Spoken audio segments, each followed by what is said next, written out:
कुल क्योंकि chief justice Pakistan Qadir Faez का आज सुप्रीम कोर्ट में पहला दिन था बतौर चीफ़ जस्टिस पाकिस्तान, और उन्होंने आज प्रैक्टिस एंड प्रोसीजर एक्ट जो था उसको भी समाअत के लिए मुकर्रर किया हुआ था और फुल कोर्ट बैठी है आज। तो आज की जो फुल कोर्ट थी, अगर उसको देखा जाए तो जजेस के दरमियान मोस्टली जो जजेस थे, मेजॉरिटी ऑफ जजेस, उनमें यूनिटी नज़र आई है। वो मतलब एक ही बात कर रहे थे। उनमें थे कुछ जजेस, 3 से 4 जजेस ऐसे थे जिन्होंने खुल के उसकी मुखालफत भी की, ताहम 1-2 जो थे वो दोनों तरफ से वो कर रहे थे, लेकिन मेजॉरिटी जो तकरीबन 9 जजेस हैं 15 में से, वो चीफ़ जस्टिस के साथ नज़र आए। उन्होंने हिमायत की चीफ़ जस्टिस पाकिस्तान की।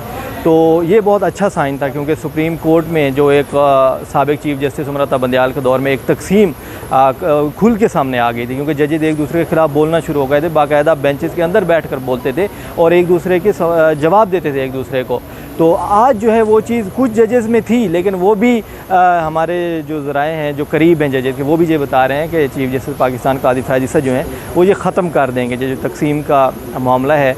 और ये बेहतरी नज़र आया कि जजेस के अंदर जो बातें होती थी कि अदलिया जो है वो तकसीम है, इनके आपस में इत्तफ़ाक़ ही नहीं है, तो आपस में लड़ते रहते हैं, तो जो भी सियासी मामला हो कुछ भी हो, तो अब उसमें बेहतरी आज नज़र आई फुल कोर्ट के अंदर। क्योंकि मोस्टली जजेस जो थे वो उनका मूड में बहुत अच्छा था, कोई उनके अंदर तलखी ज़्यादा नहीं थी।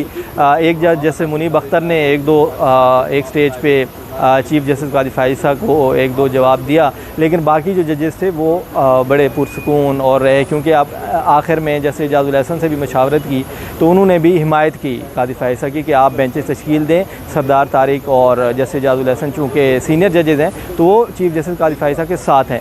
और दूसरी बात आपने की पार्लियामेंट की के पार्लियामेंट, तो ये बात तो बिल्कुल वाज़ेह है, क्योंकि पहले भी चीफ़ जस्टिस पाकिस्तान कादिर फाइज़ उन्होंने अपने ओहदे का हलफ नहीं लिया था। वो उससे पहले भी जितने 1-2 केसेस में बैठे थे, जिनमें से वो माजरत कर ली थी बेंच में बैठने से, लेकिन उस दौरान उन्होंने ये बात वाज़ेह की थी कि मैं पार्लियामेंट के किसी भी बने हुए कानून को नहीं उड़ाऊँगा। और उन्होंने ये अपनी एक पॉलिसी बयान समझा था हमने, क्योंकि उन्होंने कहा कि अगर पार्लियामेंट एक कानून बनाती है तो सुप्रीम कोर्ट के पास अख्तियार ही नहीं है कि सुप्रीम कोर्ट उस कानून को सस्पेंड कर सके।